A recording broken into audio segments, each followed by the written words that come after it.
ഹാഫിദ് സുയൂത്തി ഇമാം റഹിമഹുല്ലാഹ് എഴുതി വെക്കുന്നതാണ്, വേറൊരാളെ വേദനിപ്പിച്ചാൽ, വേറൊരാളെ പ്രയാസപ്പെടുത്തിയാൽ നമ്മുടെ ഈമാൻ അങ്ങ് മോശമായിപ്പോകും, നമ്മുടെ മരണം അങ്ങ് മോശമായിപ്പോകും. നമ്മൾ വളരെ ഗൗരവത്തിൽ ആലോചിക്കേണ്ടതാണ്. കച്ചവടം നടത്തുമ്പോൾ തട്ടിപ്പുണ്ടാവരുത്.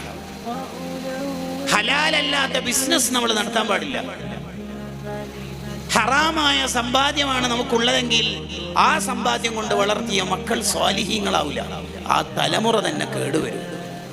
ചില കുടുംബങ്ങളിൽ മന്ദബുദ്ധികൾ വർദ്ധിക്കുന്നത് ആ തലമുറയിൽ എവിടെയെങ്കിലും അനന്തര സ്വത്ത് അന്യായമായി കൈകാര്യം ചെയ്തതിൻ്റെ കാരണത്താലായിരിക്കും. ഒരു കാരണം, ഒരാളെയും പറ്റിക്കാൻ പാടില്ല.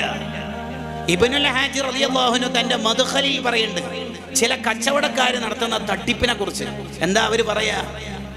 കസ്റ്റമറെ പറ്റിക്കും വിധത്തിൽ അവർ കമൻ്റ് അടിക്കും. എന്താ പറയാ?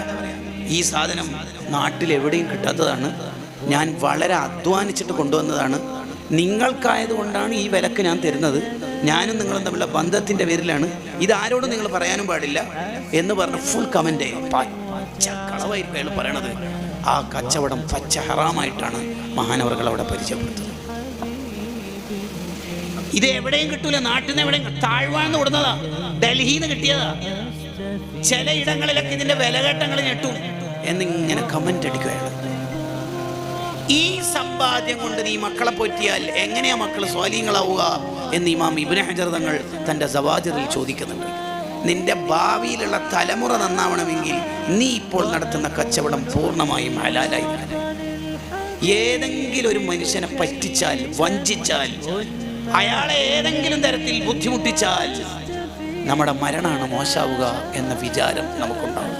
ഒരാളെയും വേദനിപ്പിക്കും.